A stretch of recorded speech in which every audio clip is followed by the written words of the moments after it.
This podcast is sponsored by nobody.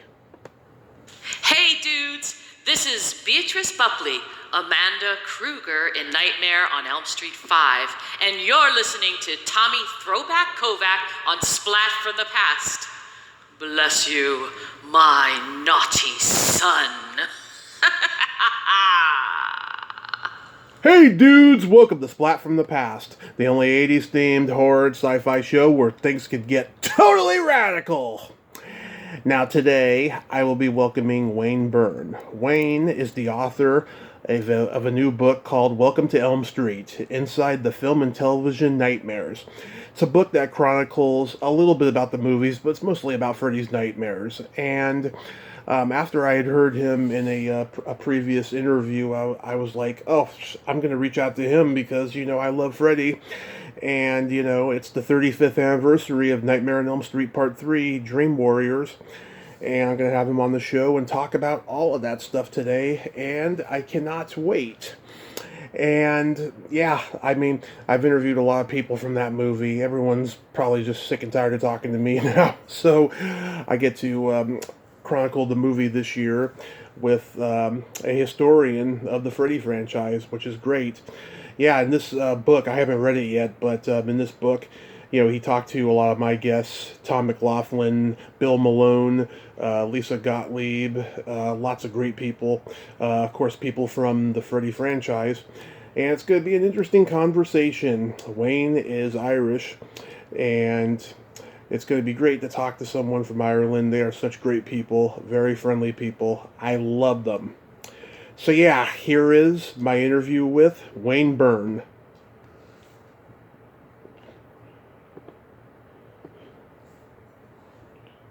Hey Wayne, welcome to the show. How are you today?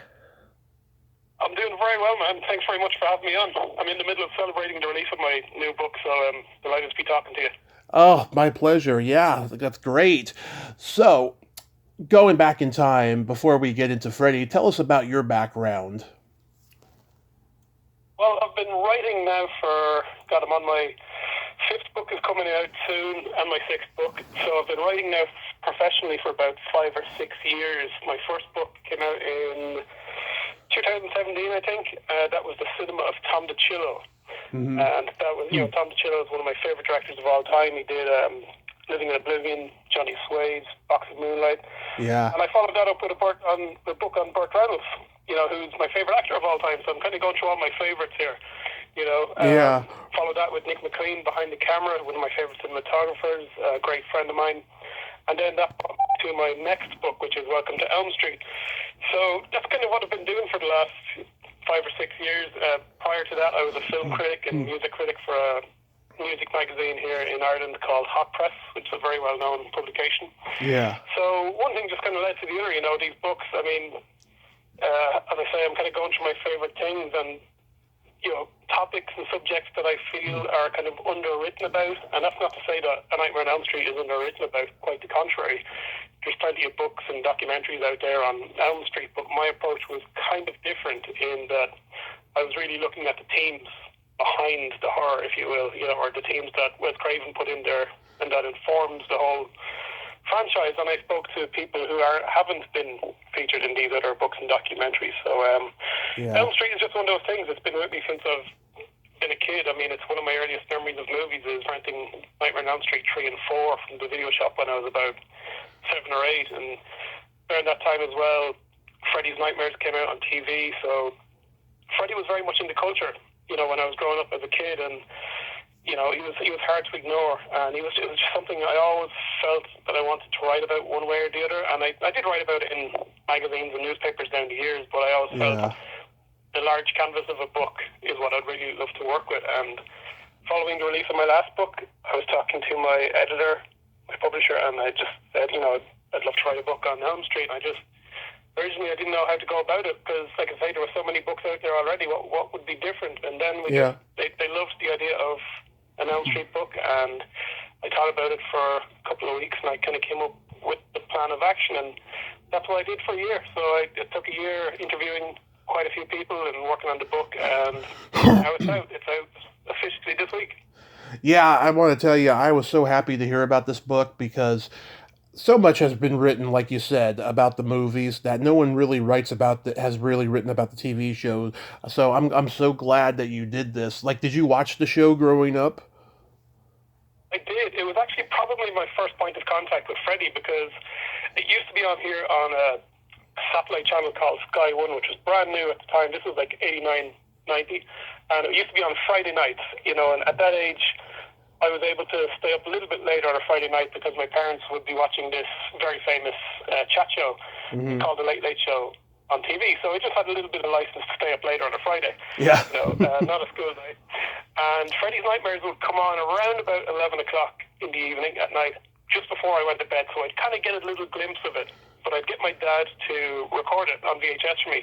So the next morning, and Saturday morning, I'd be watching the VHS run of Freddy's Nightmares, and that was like my Saturday morning cartoons was Freddy's Nightmares.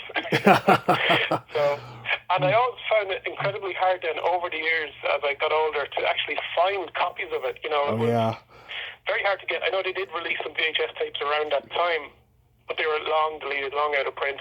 And there was one DVD release over here which contained the first 3 episodes, but then Warner Brothers cancelled it because it sold so poorly. Mm-hmm. So it was very hard to track down over the years. And eventually, just through bootlegs and semi-official releases and then the old VHS, I accumulated pretty much all the seasons somehow or another. And rewatching them again, I don't think it gets enough credit. I think there's a lot of great horror writers and directors and actors working in that series, and there's some great episodes, but I think the general consensus is people are, some of the people who worked on it are embarrassed because the production values are quite dated, it looks cheap, it can be quite cheesy. Mm-hmm. But I was pleasantly surprised when I tracked down some of the people for my book who I wanted to speak to about it.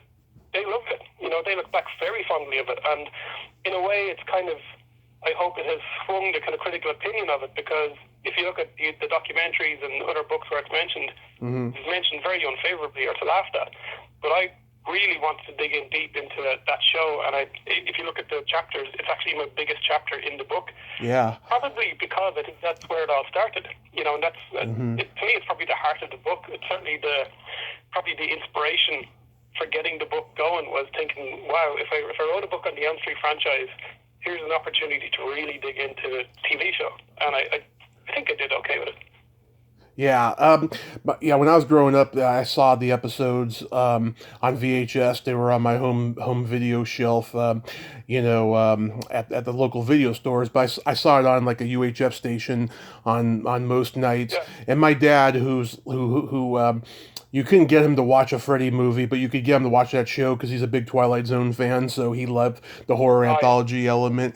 Yeah, so I always thought the show was great. For a lot of years, I was like, God, whatever happened to that show? How come it's not being seen anymore? But did they put it out on DVD, or are they having trouble with that? Yeah, well, like I say, Warner Brothers weren't too happy with the sale numbers or the figures of the DVD release that they initially released. It was kind of almost like a taster. It was like the pilot episode and the first 2 proper episodes. And I think the plan was to release further discs after that one, but then the sales were so bad that they just cancelled it altogether, which is a crying shame, because I just think, if something's out there with Freddy and Elm Street on the box, I think it's going to sell. I would imagine so. It's just one of those things. It's a great brand and it's a great logo. But I don't know, whatever Warner decided the sales didn't meet their expectations or whatever, I presume they just cancelled it altogether. And I think, I don't know, I'm hoping somebody like, Shout Factory or one of those guys could release like a deluxe proper version, but who knows what kind of way the rights are with those guys. Yeah. Yeah, just like you, I've gotten to interview so many people who either guest starred or directed episodes of the Freddy's Nightmares, like Tom McLaughlin, Bill Malone, Lisa Gottlieb. Did you get to talk to Bill Froelich? I did. Bill was very cool guy.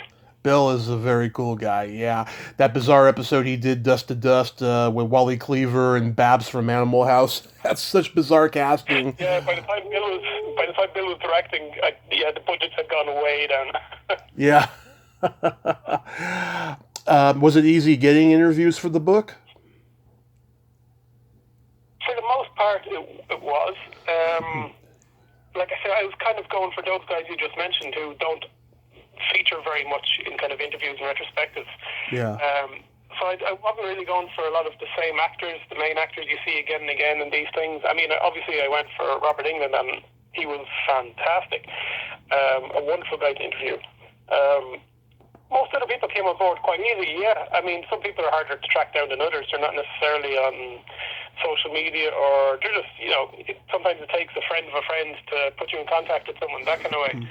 But in general, I don't think there was one or two people who didn't come on board, but it wasn't a major loss. It was just a couple of other actors who would have been good to have in there, but I mean, it didn't change anything regarding the kind of narrative arc of the book or my analysis of the teams or anything like that. It would have just been interesting to get your take. But I'm very happy with the lineup of people that I got, and as I say, once you have Robert Englund on board, you get a lot of material because Robert loves to talk. Yeah, yeah, Robert does. I met him 4 years ago, and he spent like 10 minutes talking to everybody, and I was in line for 2 hours and 30 minutes, and it was worth it. We talked for like 15 minutes. It was awesome. He's a great guy. Yeah, and the cool thing about Robert was, with this approach that I had, which was kind of, I guess you could say it's kind of an intellectual approach, and I don't like to say an academic approach because it's not an academic book, and, I'm not a fan of kind of academic writing in that very dry style.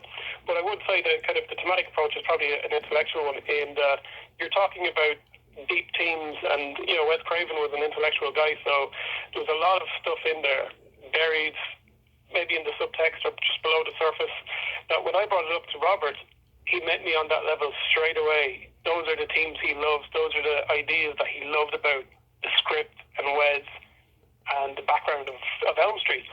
So he was fantastic to talk to about all those things. I mean, it's not necessarily something that everybody you interview is kind of thinking about, when they're making these movies. But with Robert, we just met beautifully on that level, and we had such a great conversation digging into, the kind of the allusions to certain times in American history that, Elm Street, the name Elm Street is associated with, and some of the things, the kind of subtextual allusions that Wes Craven was throwing into the films.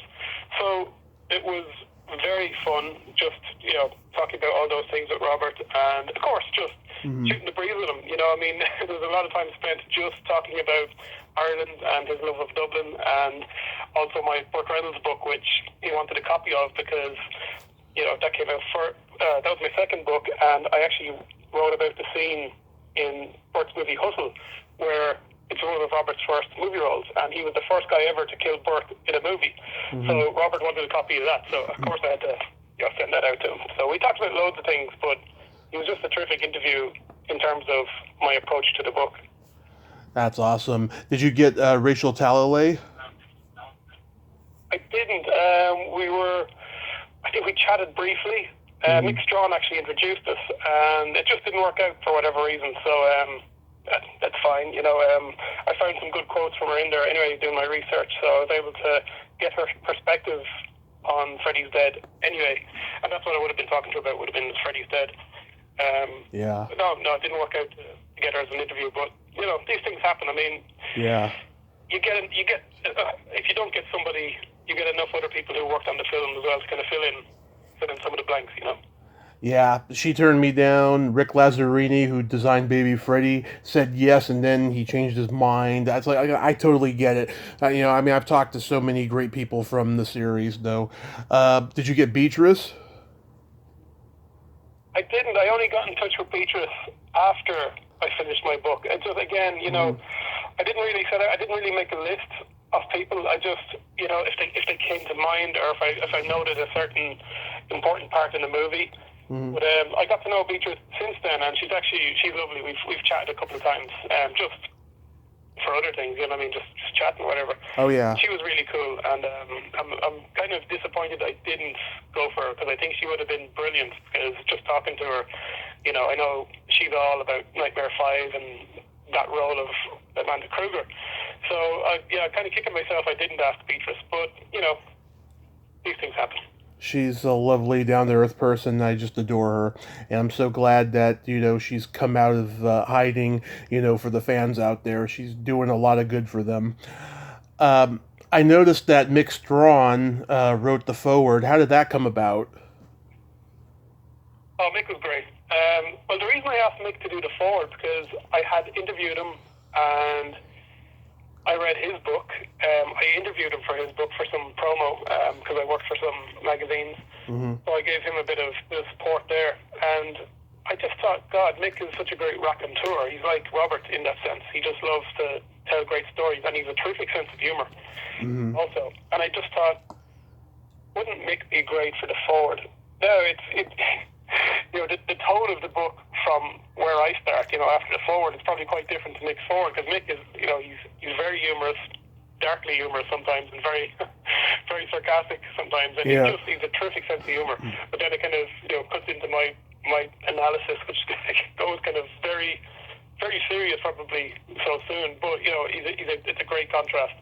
And Mick then appears in several chapters, and I think he's steeped in Elm Street history as well, having worked on parts 3 and 4 and on Freddy's Nightmares as well. So for me, he's an important voice in there. And the fact that he wasn't in Never Sleep Again, the documentary, which is an absolute crying shame. I don't know why anybody wouldn't want to talk to Mick for any movie he's worked on. I mean, he's a fountain of knowledge. And I think I chose right. I love his forward. It just brings us in nicely into the book, with that kind of his story of the premiere screening of Nightmare on Elm Street 3 and, talking about Chuck Russell and the film critic he came across and all that. So, yeah, I'm very happy to have Mick on board, and it kind of, it's a thrill for me to see my name alongside his on the cover. Yeah, that must be surreal. Were the production values for the show cheap? Extremely so. Yeah. I think that's, I get the impression that's one of the reasons that Mick left, was because there was so much pressure, time-wise, work-wise, that he didn't do season 2. He left after season 1 because it was just getting too much for him, Details in the book, just a moment going home one evening and it was just on the car, he couldn't see, and he got home, he walked into it, saw his wife, and he just burst out crying. He was so exhausted, he just couldn't take it anymore, I think. And, having worked on those 2 films before that, I'd say it was non-stop. It was non-stop labour. And, I talked to other guys, like Nick Benson, another special effects guy, Andre Ellingson, and, they detail the same kind of thing, which is this was heavy workload.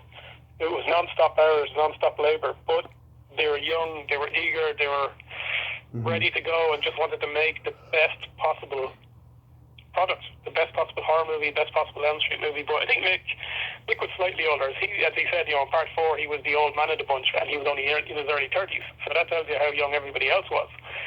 So when Mick, for Mick, I think it was just, I don't know if he just was burnt out or he just had enough, but it was time to call it quits after season 1 of Freddy's Nightmares, and then whatever project he went on to after that, I'm not entirely sure. But yeah, he did a fantastic job. I love the production design on season 1 in particular. It's something about the colours of that show that are so vivid, and they always stuck with me through the years. Even when I couldn't find it and hadn't seen it for a long time, I always thought of the colour of Freddy's Nightmares. And Mick said, on that show, he didn't have any money, but he had a lot of paint. So that'll tell you. Yeah. Do you have any favorite episodes? I absolutely adore Tom McLaughlin's It's a Miserable Life. Yeah. Fantastic. It's as good as any horror movie of the 80s, even though it's 45 minutes long. It's so surreal. I think Nicholas Pike's music, who I also interviewed, his music just gives it that nice kind of ethereal, surreal tone to it. And, John Cameron Mitchell's brilliant. It's just a really great episode, and that's what I love about Freddy's Nightmares. When you get some visionary directors like that on a show with no money, but creativity, that's where it shines, and Mick Garris's Killer Instinct, I'm a big fan of. I know Mick doesn't look back on it fondly, which is unfortunate, but, these things happen.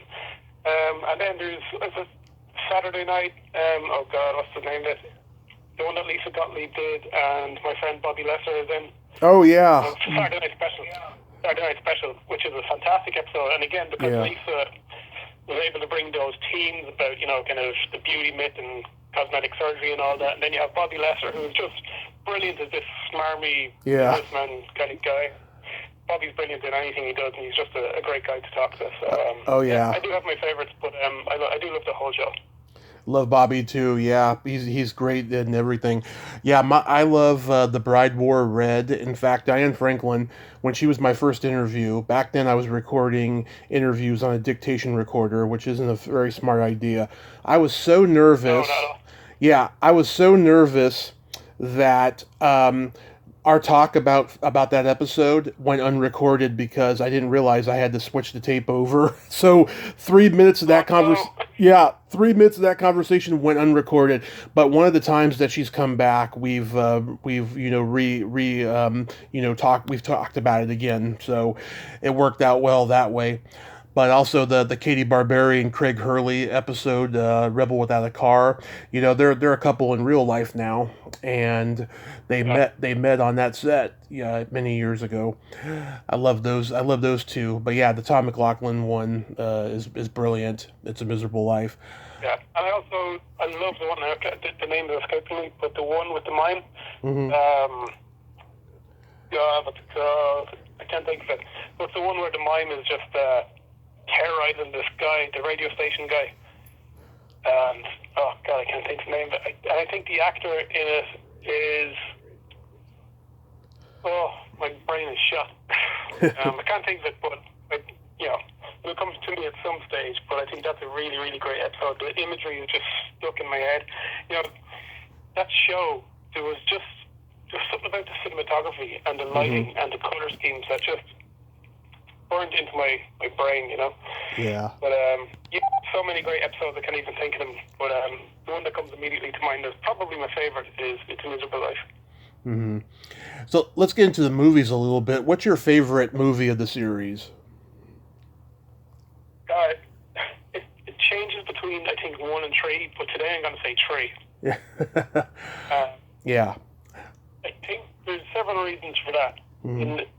One being that it's kind of nostalgic, and that's probably the first movie I saw of the film series, and I think it's just from a film production point of view, I think it's the best as well. I think Chuck Russell did a absolutely amazing job on that film, and I talked to Chuck as well, and he was fascinating. He was like Robert Englund, you know. He was all about the themes and the ideas and the everything, the subtext, all the stuff that went into the script, you know. So for me, that's the kind of guy I want to talk to, you know, when you're doing these interviews, especially on a project like that.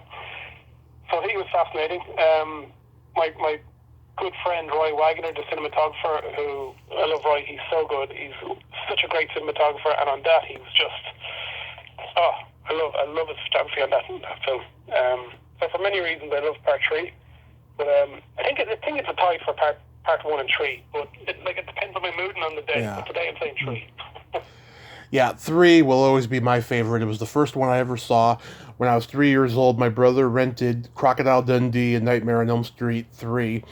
And what I love about Nightmare on Elm Street 3 is that the cast is probably the best cast of the series, I think. And I've told this to many people, including the cast members themselves. You know, I've talked to Jennifer and Clayton and Ken and Ira and all of them.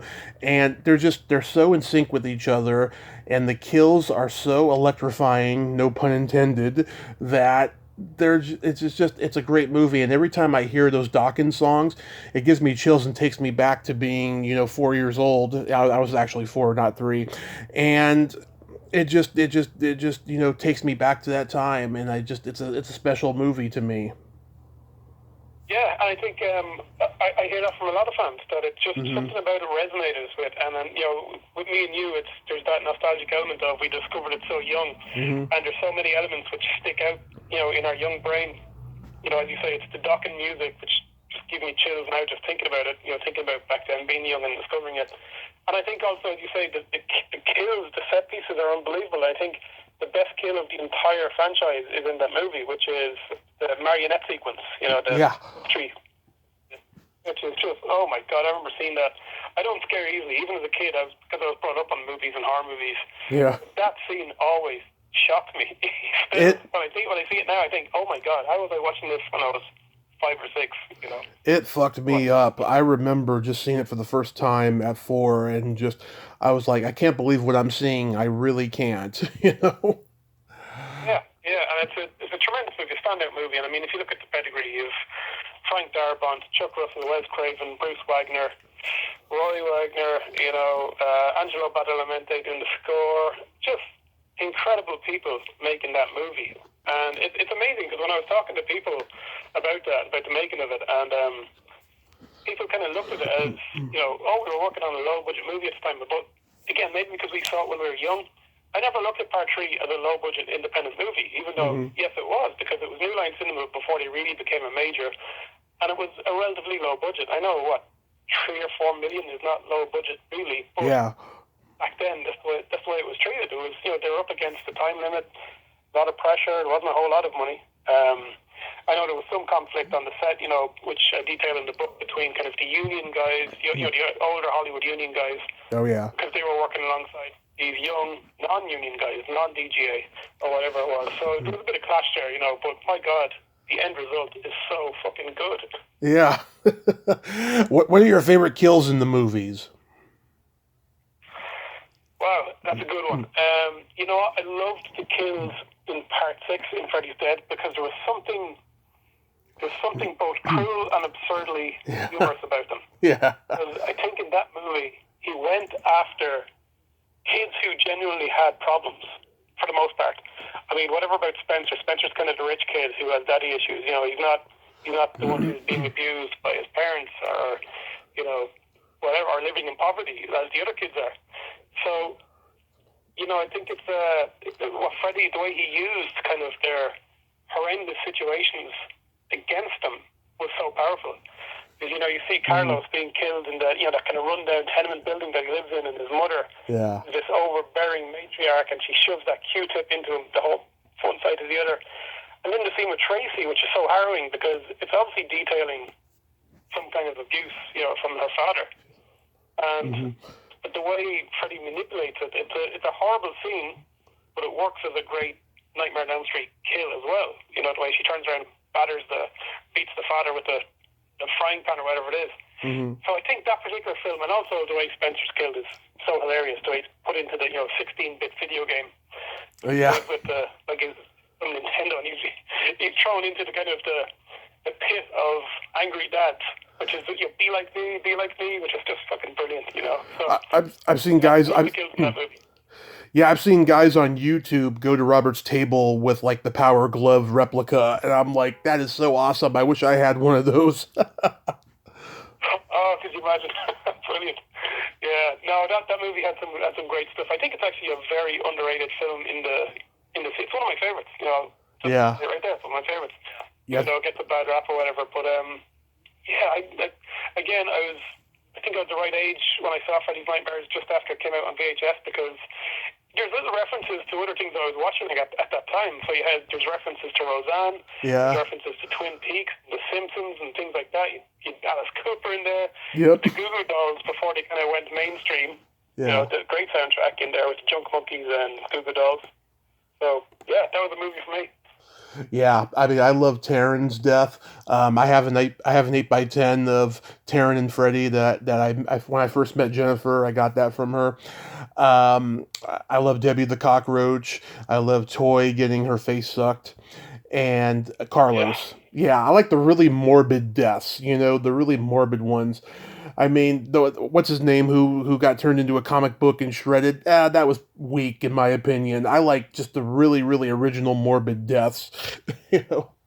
Yeah, I mean that's the thing. Yeah, you could either go for the real kind of serious kind of deaths, or you can go for the real kind of more elaborate set piece comic booky ones. You know, but yeah, I love them all. I mean, I don't think there's a Freddy movie that I don't like. I mean, obviously I have my favorites, and then there's the ones which I like less. Yeah. But you can find qualities, I think, in each and every Freddy movie, because each one has its own distinctive director, which has its own distinctive look and kind of feel to it. You know, and I think that's what's fantastic about those movies, as opposed to, say, I mean, sometimes if you look at some other horror franchises, they don't immediately look different from one another. You know, if you spend enough time with them, you can see the kind of the nuances, the differences between each director. But I think they're more evident on the Elm Street films. I mean, you know, Part 5 has that heavy gothic kind of feel, which is so Stephen Hopkins. Part 4 has that, you know, very MTV adrenaline rush, which is Rennie Harlan. Chuck Russell bringing the kind of, you know, the intellectual stuff on Part 3, which is also a nice mix of it's dark, but it's not too dark, and that's something he didn't want to go down. That's not a route he wanted to go down. So I think he found the perfect cinematographer in Roy Wagner to kind of keep it light and adventurous in parts, and then bring the dark when it need be. So there's lovely contrast in that movie. But yeah, that's what I just love about the Elm Street movie, is that each film has its qualities. Some have their flaws, but each one certainly has their qualities. Do you have a new book that you're working on? Yes, I have a new book coming out quite soon enough, I'd say, probably in the autumn, fall kind of period, which is on Walter Hill. So it's been I have two books actually. One is on Walter Hill, and the other is called Hired Guns, Women of the Road and On Record in Alternative Music.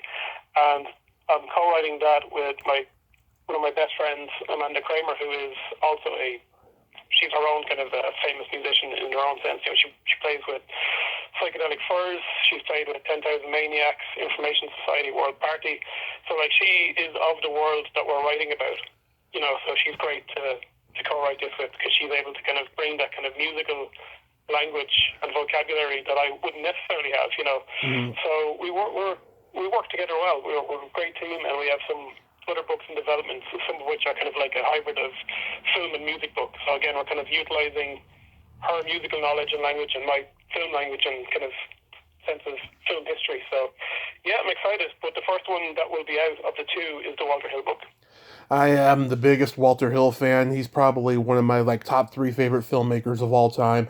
You know, I grew up on 48 Hours, The Warriors, Brewster's Millions, Crossroads. I love them all. Streets of Fire. I mean, I just love Walter Hill films, and I get so mad when I hear Quentin Tarantino diminish his style of filmmaking, because I think he's an underrated genius.